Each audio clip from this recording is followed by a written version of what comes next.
आपने नोटिस किया होगा कि म्यूज़िक का सूदनिंग इफ़ेक्ट होता है। अगर हम गुस्से में भी हैं तो गुस्सा भी शांत हो जाता है अगर हम म्यूज़िक सुनते हैं। या ड्राइंग, कलरिंग, पेंटिंग और जितने भी क्राफ्ट वर्क हैं इनका भी असर पड़ता है हमारे स्ट्रेस और एंग्ज़ायटी को कम करने में, हमें शांत करने में। या कैसे हम कुछ मिनट के लिए भी अगर डांस कर देते हैं तो हमारा मूड कैसे अपलिफ्ट हो जाता है, हम खुश महसूस करते हैं।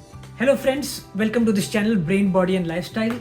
आज हम बात कर रहे हैं आर्ट और इससे जुड़े मोडालिटीज़ हैं, जो आर्ट से जुड़े मोडालिटीज़ वो कैसे हमारे और बच्चों के ब्रेन और जीवन पे अच्छा असर डालती हैं। हमें पता ही है दोस्तों, जितने भी तरह के आर्ट्स हैं, चाहे वो राइटिंग हो, drawing, painting, colouring, craft work, poetry, theatre, performance arts या कुलिनरी या कोई भी मीडिया आर्ट्स या डिजिटल आर्ट्स, ये सदियों से हम इनको प्रैक्टिस करते आ रहे हैं, हम इनको फॉलो करते आ रहे हैं। अब साइंटिफिक स्टडीज़ ने इस पे लाइट डालना शुरू कर दिया है कि कैसे आर्ट हमें थ्राइव करने में हेल्प कर रहा है और हमारी हेल्थ और वेलबींग को कैसे प्रमोट कर रहा है। क्यों और कैसे का जवाब देने में बहुत सारी साइंटिफिक स्टडीज़ ने इस पर काम किया है। सूजन मैक्समैन, जो कि डायरेक्टर हैं international arts and mind lab at Johns Hopkins University School of Medicine, वो अपने आर्टिकल में लिखती हैं कि art creates culture, culture creates community and community creates humanity. यानी कि कला संस्कृति का निर्माण करती है, संस्कृति समुदाय का और समुदाय निर्माण करता है मानवता का। ये बहुत ही अच्छी बात है। इससे हम समझ सकते हैं कि कला कितनी गहराई में हमारे अंदर छुपी हुई है और किन किन चीज़ों पर उसका असर आता है। आइवी रॉस और सूजन मैक्समैन ने दोनों ने मिलकर एक बुक लिखी, your brain on art and how art transforms us. उस बुक में इन्होंने ये हाईलाइट किया है, इन दोनों ही लोगों ने, कि आर्ट का बहुत अच्छा और ड्रामेटिक असर पड़ता है खासकर बच्चों पर। एक एग्जाम्पल देते हुए उन्होंने समझाया कि जो बच्चे जो म्यूज़िकल इंस्ट्रूमेंट्स सीख रहे थे, उनके ब्रेन में एक्चुअल स्ट्रक्चरल चेंजेस देखे गए। यानी उनका एक ब्रेन रीजन, जो हमारा ब्रेन का सबसे बड़ा रीजन होता है सेरेब्रल कॉर्टेक्स, उनमें थोड़ी सी बढ़ोतरी आई, यानी उसका साइज़ थोड़ा सा ग्रो किया। और ये चीज़, जो ये इस तरह के चेंजेस हैं जो हमारे ब्रेन में आते हैं, जहाँ हमारा कोई एक रीजन का साइज़ थोड़ा बढ़ता है या उनकी फंक्शनिंग बढ़ती है, ये चीज़ हमारे बाकी चीज़ों में भी अच्छा असर डालती है। हमारे बाकी फील्ड्स में भी, जिस तरह का भी हम काम करते हैं या जिस तरह की भी एक्टिविटीज़ हम करते हैं, उन चीज़ों पर भी इसका अच्छा असर पड़ता है। दोस्तों, रिसर्चर्स ने ये भी हाईलाइट किया है कि जब भी हम कोई नया गाना सीखते हैं या नया कोई डांस स्टेप सीखते हैं या कोई हम नाटक में भाग ले रहे हैं या कोई प्ले करते हैं, जब हम स्टेज पे या कहीं भी, तो हमारे ब्रेन में न्यूरल सर्किटरी में भी बदलाव आते हैं। और वो जो न्यूरल सर्किटरी में बदलाव आते हैं, उसकी वजह से हम बाकी जो डिफरेंट दूसरे तरह की एक्टिविटीज़ हैं, दूसरे तरह की जो नॉलेज हम ग्रास्प करना चाहते हैं, उनमें भी आसानी होती है हमें, चाहे वो अब साइंस हो, मैथ्स हो या कोई भी टेक्निकल कॉन्सेप्ट्स हो। ये जो तरह तरह के आर्ट हैं, dance, music, story telling, poetry, painting etcetera etcetera, ये सदियों से हमारे साथ हैं और एक्सपर्ट्स का मानना है we are wired for art. और अगर इसको हम प्रैक्टिस करते रहते हैं तो इससे हमारी ब्रेन की प्लास्टिसिटी बढ़ती है, इम्प्रूव होती है।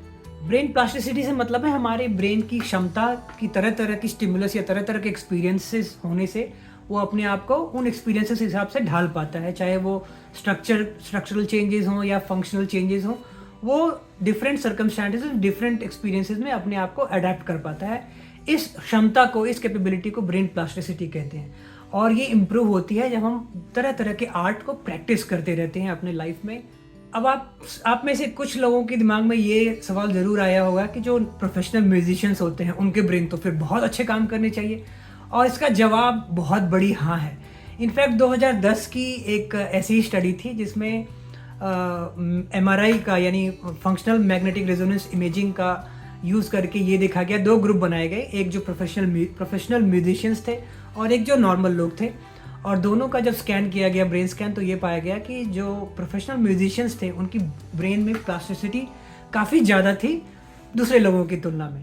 दोस्तों, एक और बड़ी इंटरेस्टिंग स्टडी हुई थी जो आर्ट एजुकेशन का असर देखने के लिए की गई थी स्कूल गोइंग स्टूडेंट्स में। तो उसमें ये पाया गया कि जो बच्चे आर्ट एजुकेशन से एंगेज थे, उनसे जुड़े थे अपने स्कूल करिकुलम में, उनकी लर्निंग कैपेबिलिटीज़ बहुत अच्छी थी उन बच्चों की तुलना में जो आर्ट एजुकेशन में बहुत ज़्यादा एंगेज्ड नहीं थे। इनफैक्ट ये भी पाया गया कि जो बच्चे आर्ट एजुकेशन से जुड़े हुए रहते हैं, उनमें स्कूल ड्रॉप आउट यानी स्कूल छोड़ने की जो प्रोबेबिलिटी है, संभावना है, वो 5 गुना कम है। और हायर एकेडमिक अचीवमेंट्स पाने की संभावना या प्रोबेबिलिटी 4 गुना ज़्यादा है उन बच्चों से जो आर्ट एजुकेशन से रेगुलर या अपने स्कूल करिकुलम में खास जुड़े हुए नहीं हैं। तो स्कूल गोइंग स्टूडेंट्स में भी इतना अच्छा असर पड़ता है अगर वो आर्ट एजुकेशन से एंगेज्ड रहते हैं, जुड़े रहते हैं as a part of their school curriculum. सिर्फ बच्चे ही नहीं, बड़ों पर भी आर्ट का बहुत अच्छा असर पड़ता है। कुछ आर्ट फॉर्म्स तो ऐसी हैं जो स्ट्रेस और एंग्जाइटी को भी रिलीव करती हैं, कम करती हैं। जैसे कि हम डांस का एग्जांपल ले लें, हम कुछ मिनट के लिए भी अगर डांस करते हैं, डांस के कुछ स्टेप्स करते हैं, किसी के साथ डांस करते हैं या अकेले डांस करते हैं, तो हमारा स्ट्रेस और एंग्जाइटी का लेवल कम होता है। हमें अच्छा लगता है क्योंकि हमारे ब्रेन में वो हार्मोन्स रिलीज होते हैं जिनसे हमें अच्छा लगना शुरू होता है, जैसे कि सीरोटोनिन, डोपामीन और एंडोर्फिन्स। इस तरह के हार्मोन्स हमारी बॉडी में रिलीज होते हैं और ओवरऑल उसका रिजल्ट ये आता है कि हम खुश फील करते हैं, अच्छा फील करते हैं। और अगर हम आर्ट की बात करें और ब्रेन डेवलपमेंट की बात ना करें तो ऐसा हो ही नहीं सकता। अगर हम ग्रोइंग बेबीज़ की बात करें यानी डेवलपिंग ब्रेन की बात करें तो उन पर भी आर्ट का बहुत ही अच्छा असर पड़ता है। आर्ट फैसिलिटेट करता है स्ट्रॉन्ग न्यूरल कनेक्शंस में, यानी उनके ब्रेन में जो न्यूरॉन्स हैं उनके बीच में अच्छे और मजबूत कनेक्शंस बनाने में भी आर्ट का बहुत बड़ा योगदान है। उस तरह से आर्ट उनको मदद करेगा उनके ब्रेन को बेहतर तैयार करने में, ताकि उनकी लर्निंग, उनकी मेमोरी, उनकी क्रिएटिविटी आगे चल के अच्छी बन सके और मजबूत बन सके। दोस्तों, कितनी सारी साइंटिफिक रिसर्च आ रही हैं कि जो ये बता रही है कितने सारे फ़ायदे हैं आर्ट और इसकी मोडालिटीज़ के हमारे जीवन पर, हमारी दूसरे एरियाज़ में भी हम पर ये कैसे अच्छा असर डाल सकती हैं। लेकिन फिर भी बदकिस्मती से अब हमारे कल्चर में और हमारे एकेडमिक करिकुलम में कहीं ना कहीं आर्ट से जुड़ी चीज़ें जैसे कि dance, music, poetry, theatre, painting, ये सारी चीज़ें धीरे धीरे साइडलाइन होती जा रही हैं, किनारे होती जा रही हैं। हम अपनी मेन स्ट्रीम फील्ड की प्रोडक्टिविटी से, यानी ग्रेड्स और मार्क्स को अच्छा लाने में, जो मेन स्ट्रीम फील्ड है हमारी, हम इतने ज़्यादा ऑब्सेस्ड हैं कि कहीं ना कहीं आर्ट और उससे जुड़ी मोडालिटीज़ वो किनारे होती चली जा रही। और इस चीज़ का कहीं ना कहीं अच्छा असर नहीं पड़ रहा हमारी ओवरऑल डेवलपमेंट पर। दोस्तों, हम ऐसे समय में जी रहे हैं जहां आर्ट और इससे जुड़ी जो मोडालिटीज़ हैं उसमें इतना पोटेंशियल है कि हमारी कॉम्प्लेक्स मॉडर्न वर्ल्ड से जुड़ी हुई जितनी भी लाइफ प्रॉब्लम्स हैं उनको इंडिविजुअलाइज्ड या कस्टमाइज्ड सॉल्यूशंस भी प्रोवाइड कर सकती हैं।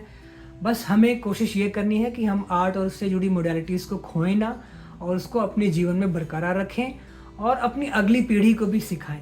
साइंटिफिक स्टडीज़ ने यहाँ तक देखा है और माना है कि आर्ट और उसकी मोडालिटीज़ जो हैं वो बहुत सारी फील्ड्स में हेल्प कर रही हैं, चाहे फिजिकल मेंटल हेल्थ हो या डिजीज़ मैनेजमेंट या प्रिवेंशन हो, ब्रेन डेवलपमेंट हो, क्रिएटिंग इक्विटेबल कम्युनिटीज़ हो। इन सारी डोमेन्स में, इन सारी फील्ड्स में आर्ट और उसकी मोडालिटीज़ का बहुत अच्छा योगदान हो रहा है। जो तरह तरह के ऑर्गेनाइजेशंस हैं, हेल्थ केयर सेक्टर है, जितने भी रिहेबिलिटेशन सेंटर्स हैं, कल्चरल सेंटर्स हैं, वो सारे ही आर्ट के वैल्यू को, आर्ट के महत्व को समझ रहे हैं, उनको अपना रहे हैं, ताकि वो अपने पेशेंट्स को, मेंबर्स को या उनके जो पार्टिसिपेंट्स हैं उन पर उनका अच्छा असर आ सके, उनको वो हेल्प कर सके।